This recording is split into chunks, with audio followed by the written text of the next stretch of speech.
Buenas tardes, mi nombre es Gonzalo Carrau, soy del Departamento de Química Orgánica y vamos a estar hablando hoy un poco sobre algunos aspectos que son relevantes del área de la química orgánica para lo que es la preparación de radiofármacos. Vieron con Ana Rey un video que eran los aspectos relevantes de química inorgánica y vamos a ver un poco desde el punto de vista orgánico algunos aspectos entonces que son relevantes. Bueno, como vieron con Ana, un radiofármaco es un medicamento entonces que contiene, entre otros ingredientes, formas radiactivas de elementos químicos, que es lo que denominamos radioisótopos. Bien, y según cuál sea el radioisótopo, las propiedades fisicoquímicas de ese determinado radionucleido, el radiofármaco puede ser utilizado con fines o diagnósticos o puede ser utilizados con fines terapéuticos para tratar algún problema de salud determinado. Y también habían visto que en función de los radiofármacos desde el punto de vista químico pueden ser como elementos o sales inorgánicas, como ejemplos, por ejemplo, está el iodo de sodio con iodo 131 o el cloruro de talio con talio 201. Bien, también pueden ser compuestos orgánicos esos radiofármacos, bien, y son ejemplos, por ejemplo, compuestos que tienen flúor 18 o carbono 11, que son emisores de positrones, entonces moléculas orgánicas con dichos radionucleidos van a ser radiofármacos. O podrían ser también compuestos de coordinación, como podrían ser radiofármacos que te contengan tecnesio 99 metastable o galio 68, lutecio 177, entre otros. Normalmente un radiofármaco, además de tener el radionucleido, contiene una molécula que está diseñada para viajar por el interior del cuerpo de un paciente y alcanzar un determinado órgano o tejido blanco. Bien, y en función del tipo desde el punto de vista químico, del tipo de radiofármaco que sea, serán diseñados y obtenidos de diferentes maneras. Entonces es un poco lo que vamos a ir viendo a continuación.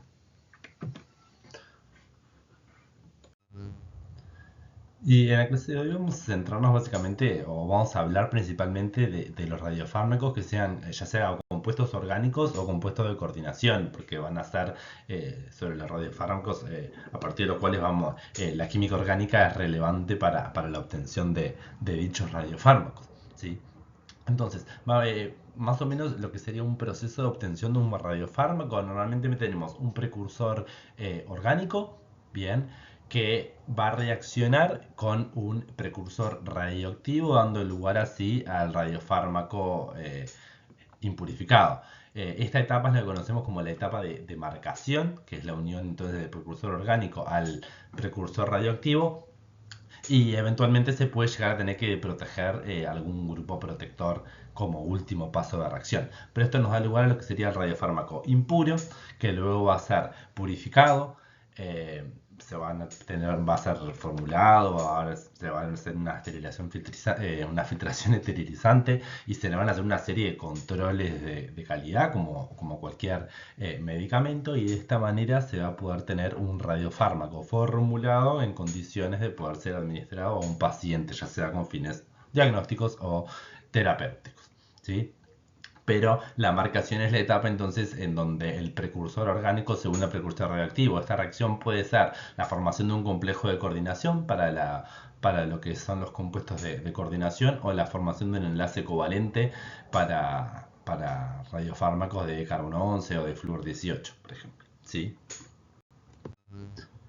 Y vamos a hablar primero entonces de los radiofármacos que son compuestos de coordinación.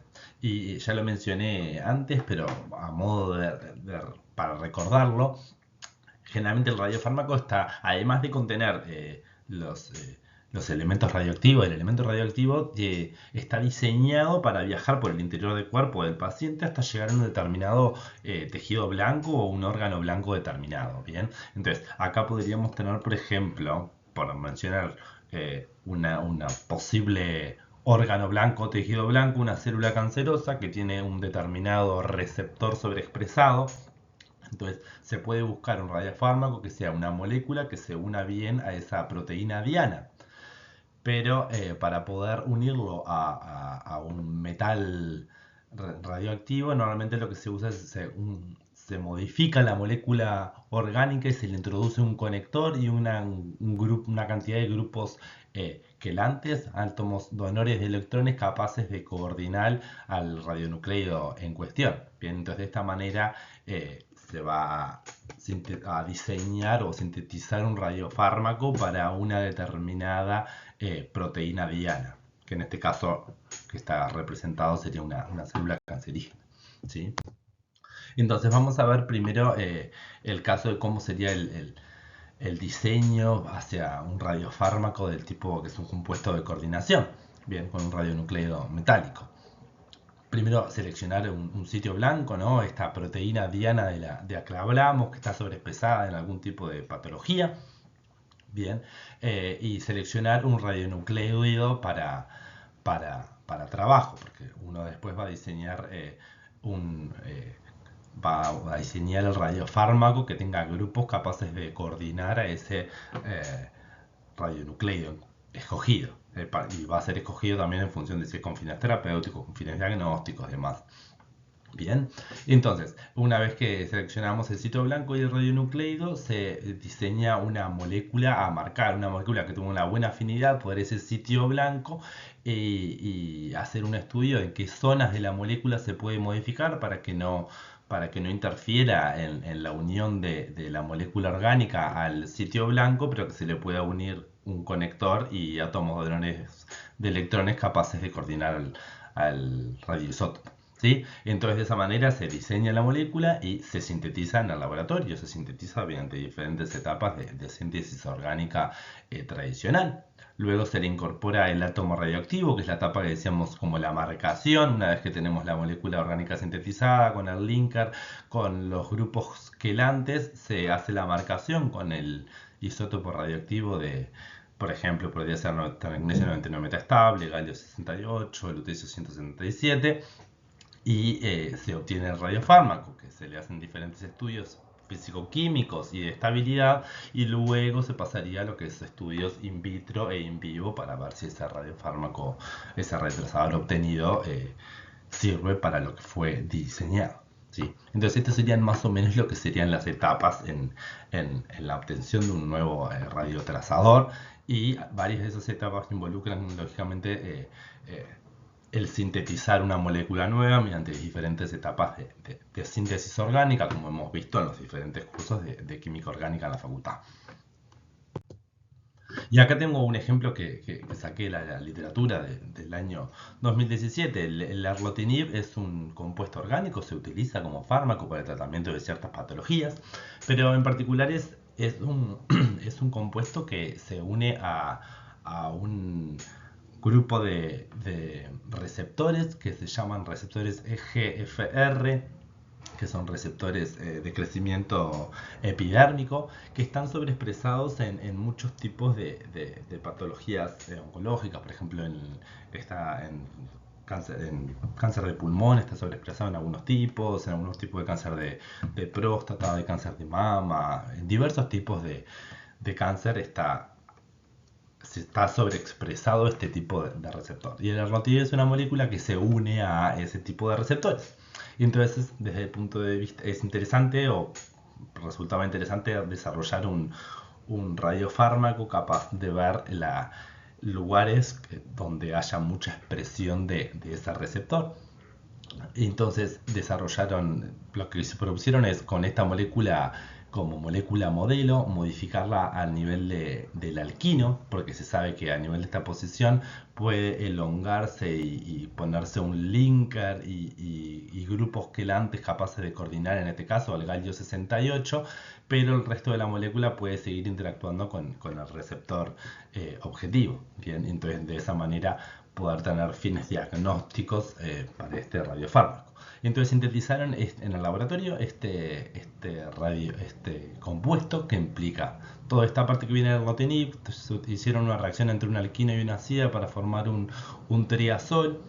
Pusieron todo este conector y luego un grupo que tiene tres aminas con un par de electrones no enlazantes libres capaces de formar enlaces de coordinación con el galio 68 y los tres ácidos carboxílicos que de protonados pueden unirse también al galio y forman de esta manera el radiotrazador que obtuvieron acá abajo. Y hacen diferentes estudios físico-químicos y en modelos in vitro. Bien, pero esto fue como el diseño y la construcción de este determinado radiotrazador que es de galio 68 como ejemplo de radiofármaco como compuesto de coordinación. ¿Sí? Y me interesa también ahora, entonces, habiendo visto un poco lo que sería el diseño o la síntesis de radiotrazadores que sean compuestos de coordinación, ver algún ejemplo de radiofármaco que sea directamente un compuesto orgánico, como por ejemplo utilizando como radionucleido carbono 11 o flúor 18, como son algunos de los ejemplos más comunes. En este caso, en el caso de los compuestos de coordinación, teníamos que a la molécula objetivo, a la que se iba a unir a proteína diana, poníamos un conector y después una cantidad de grupos quelantes capaces de unir a radiometal. Cuando el radionucleido es directamente un átomo de carbono o de flúor, la etapa de marcación es la unión covalente del flúor o el carbono a un determinado precursor orgánico. Lo que tiene como ventaja es que la molécula tiene menos modificaciones que en el caso de hacer un compuesto de coordinación. Y algunos ejemplos, por ejemplo, de radiofármacos con este tipo de radionucleidos. Tenemos acá la metionina marcada con carbono 11 que se usa para neuroimagen, o esta molécula que se llama PIB, que también marcada en este caso con un carbono 11 también, un N-metilo con carbono 11. La fluoridesoxiglucosa, que es uno de los radiofármacos más utilizados, se usa mucho para diagnóstico, para dar evolución de algunos tratamientos en determinadas patologías. Bien, que tiene flúor 18, que es emitor de positrones, o la fluorotimidina, que también se usa en imagenología PET. ¿Sí? Estos son algunos ejemplos. Lo que tiene bueno es que hay muchas moléculas orgánicas que tienen actividades biológicas interesantes, que son determinadas moléculas dianas que pueden ser importantes. Entonces, si esas moléculas se consiguen marcar con carbono 11 o flúor 18, pueden ser muchas veces de gran utilidad porque las propiedades biológicas se conservan aunque tengamos un isótopo del elemento de carbono o flúor diferente al más abundante en la naturaleza. ¿Sí? Pero se conservan las propiedades biológicas y nos puede servir justamente para poder obtener imágenes o para tratar determinadas patologías. ¿Sí? Entonces, van a haber durante el curso clases específicas de todo lo que es la química del carbono 11 y del flúor 18, tanto características químicas como condiciones de marcación y aspectos relevantes y radiofármacos de cada uno de ellos. Pero acá quería mencionar simplemente por arriba algunas propiedades importantes, bien, y ver algunas estrategias generales de marcación, pero van a profundizar en estos conceptos más adelante en clases específicas. Bien, pero en relación al carbono 11, lo que tiene como de positivo, como desventaja, tiene un periodo de semidesintegración muy corto, de 20,4 minutos, entonces se ha desarrollado un montón de química que se ha tenido que optimizar condiciones de reacción y demás para poder tener tiempos de reacciones muy cortos. Entonces, para poder marcar con carbono 11 necesitamos reacciones que sean muy rápidas porque tiene un periodo de desintegración muy corto este radionucleido, ¿sí? Pero lo bueno que existen es se pueden marcar moléculas orgánicas en muchas posiciones, porque tiene una química que es muy conocida, si bien hay que adaptarla a que los tiempos de reacción sean los adecuados, tiene una química que es muy conocida, estudiada hace muchos años, y hay múltiples precursores de radioactivos disponibles, fuentes nucleofílicas de carbono 11, fuentes electrofílicas de carbono 11, tiene una química muy rica, ¿sí? Y el flúor 18, por ejemplo, tiene como bueno que tiene una baja energía, lo cual implica una alta resolución. Sí, se puede generar mediante ciclotrón en grandes cantidades. El carbono 11 también se puede generar en ciclotrón. Este, y el flúor en particular es el elemento más electronegativo, entonces eso hace que pueda reaccionar muy bien con diversos tipos de compuestos, tanto inorgánicos como orgánicos, y en comparación al carbono 11 tiene un periodo de desintegración un poco más grande, más largo, entonces permite, es más adecuado, permite tener otros tiempos de reacción. ¿Sí? Como desventajas tiene hay limitadas estrategias de marcación, si bien se han ampliado mucho en los últimos años, siguen siendo limitadas en comparación con las estrategias de marcación con carbono 11, y también a veces su introducción puede generar grandes cambios en la molécula, sobre todo desde el punto de vista del momento dipolar, por ejemplo. ¿Sí? Pero es un radionucleido muy utilizado en imagenología previa. Sí. Entonces vamos a hablar primero un poco de algunos aspectos importantes desde el punto de vista de la química orgánica que tienen relación al carbono 11.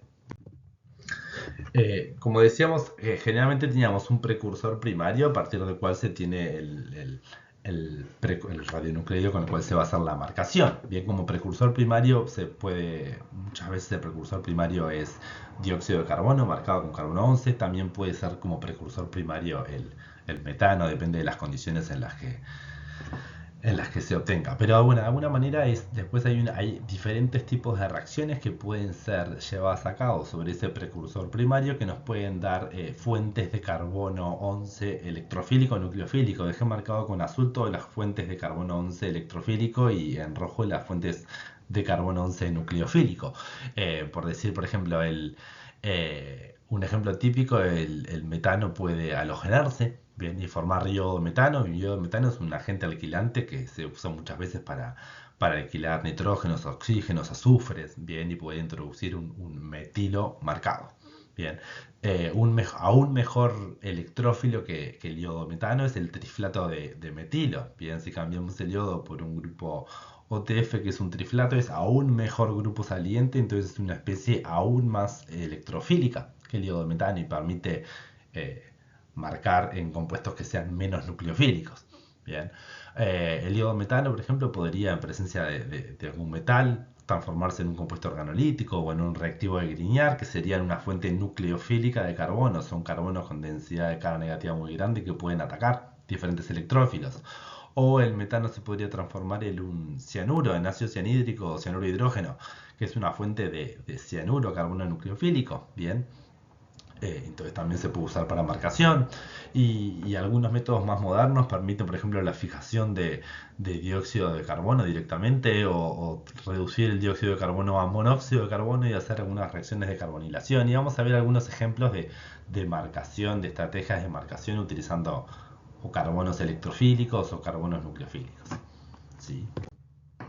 Acá, por ejemplo, como una de las estrategias bien clásicas de marcación es utilizando una fuente de carbono electrofílico, de carbono 11, bien vía sustitución nucleofílica. Como dijimos, podíamos tener el iodometano o el triflato de metilo, que es mejor mejor electrófilo todavía que el iodometano. Y entonces diferentes alcoholes, aminas, pueden ser tioles, pueden ser enoles incluso. eh, Pueden reaccionar con estos agentes metilantes, y entonces se puede formar un enlace carbono-carbono entre el heteroátomo y carbono 11, y de esta manera tenemos la molécula marcada. Bien, muchas veces ya se obtiene como producto el radiofármaco que va a ser luego purificado, o a veces hay que tener una última etapa de desprotección de grupos funcionales antes de tener el radiofármaco. Y algunos ejemplos son, por ejemplo, la colina se puede obtener a partir de la NN-dimetilletanolamina, bien, y es una reacción del tipo SN2, en donde el par de electrones no hacen del nitrógeno, ataca a este carbono electrofílico y sale ioduro, entonces forma la colina marcada con un carbono 11. En el caso de la metionina se puede obtener a partir de la homocisteína, la tiolactona de la homocisteína. Bien, en medio básico se puede abrir la tiolactona y el azufre es alquilado en presencia de iodometano con carbono 11, y se obtiene metionina, que se usa muchas veces para neuroimagen. Y acá tenemos un ejemplo de, por ejemplo, una anilina, una anilina que es menos básica que, por ejemplo, una amina alquílica. Bien, entonces para poder alquilarla a veces hay que usar un electrófilo más fuerte que el iodo metano, entonces usa triflato de metilo y se puede obtener esta molécula marcada con un metilo con carbono 11. Entonces serían como las estrategias clásicas donde todas estas reacciones son básicamente una reacción de sustitución nucleofílica bimolecular, como las que vimos en química orgánica 101, que transcorren con inversión de la configuración absoluta. En este caso no importa porque es un metilo, pero recordando que es un mecanismo del tipo SN2. ¿Sí? Y otras formas de marcar con carbono 11 electrofílico, bueno, que no sean las clásicas reacciones del tipo SN2. Acá teníamos un ejemplo donde es un acoplamiento del tipo Suzuki-Miyaura, que creo que lo vieron en química orgánica 102. Es un acoplamiento donde hay un ácido borónico, es una reacción mediada por paladio, el medio básico, y entra un carbono 11, se unen donde está unido el ácido borónico, y en este caso obtienen este tipo de radiotrazado. Bien, acá hay una reacción aún más compleja todavía en presencia de paladio, y monóxido de carbono es la fuente de carbono 11 electrofílico. Bien, el paladio puede hacer una adición oxidativa acá donde está el bromo, luego hay una inserción migratoria de monóxido de carbono y luego se da una eliminación reductiva y se forma el enlace nitrógeno monóxido de carbono, y de esta manera se introduce este carbonilo marcado con carbono 11. Bien, y se puede usar como radiotrazador. Esta sería la talidomida, es un fármaco que fue muy famoso en su momento y no por buenas historias. Pero tenemos acá otro ejemplo de una reacción de carbonilación, monóxido de carbono como fuente de carbono 11, bien que presencia de nuevo de paladio, el paladio con el yodo se adición oxidativa, se inserta el monóxido de carbono y luego se da una transmetalación y eliminación reductiva de este fenilo, se une al carbono 11 y de esta manera se obtiene el radionucleido. Todos estos son fuentes de carbono electrofílico. Bien, CO, monóxido de carbono o yodo metano. Se puede usar incluso dióxido de carbono como carbono electrofílico, y este es el ejemplo de un reactivo de Grignard, el bromuro de metilmagnesio, un reactivo de Grignard muy simple, que si se lo hace reaccionar con dióxido de carbono 11 y luego se hace una hidrólisis, se puede tener acetato, que puede ser utilizado, acetato marcado con carbono 11 como radiotrazador. ¿Sí? Y algunas fuentes, y algún ejemplo nada más, todos los casos anteriores que vimos eran fuentes electrofílicas de carbono 11, ¿no? Como ioduro de iodometano, o triflato de metilo o monóxido de carbono. Pero acá tenemos algunos ejemplos de nucleófilos carbonados. Bien, en este caso teníamos un precursor, que tenemos un ioduro. Bien, entonces se puede dar una reacción de tipo SN2 en donde tenemos un cianuro como nucleófilo. Esta cara negativa ataca esta posición y sale ioduro como grupo saliente, y de esta manera se obtiene este intermedio que mediante una hidrólisis parcial se puede reducir el nitrilo a una amida y se puede desproteger tanto el BOC como el tarbutil éter en condiciones ácidas como ácido trifluoracético y ácido sulfúrico, y de esta manera se tiene la glutamina marcada para ser utilizada como radiotrazador. Bien, o un ejemplo de la síntesis de nicotinamida es un acoplamiento mediado por paladio, donde se puede introducir un grupo nitrilo marcado con carbono 11, en donde había un bromo, y luego mediante una hidrólisis parcial del grupo nitrilo se puede reducir a la amida primaria correspondiente, ¿sí? Hidrolizar a la amida primaria correspondiente. Bien, y de esta manera obtienen la nicotinamida. Entonces, vimos algunos aspectos de lo que es la química del carbono 11. La mayoría de la química es utilizando carbono electrofílico, o sea, yoduro de metilo, triflato de metilo, monóxido de carbono. Y vamos a ver algunos ejemplos ahora entonces de lo que sería la química del flúor 18, algunas estrategias de lo que sería marcación con flúor. Y entonces nuevamente podemos tener como fuentes para hacer fluoraciones nucleofílicas o fluoraciones electrofílicas. Una fluoración nucleofílica implica el uso de un fluoruro, flúor 18, pero flúor como nucleófilo. Y cuando tenemos fluoraciones electrofílicas, flúor molecular con flúor 18 como electrófilo. Bien, un ejemplo entonces bien típico de marcación es con flúor 18 es la síntesis de fluoruro de desoxiglucosa. Bien, como mencionamos, acá tenemos este es el carbono hemiacetálico, es el 1, posición 1, 2, 3, 4, 5, 6. Entonces en la posición 2 tenemos, no hay un hidroxilo, por eso es un 2-desoxi, 2-fluoroglucosa. Y tiene todos los centros estereogénicos como la glucosa, por eso es de la serie de la glucosa.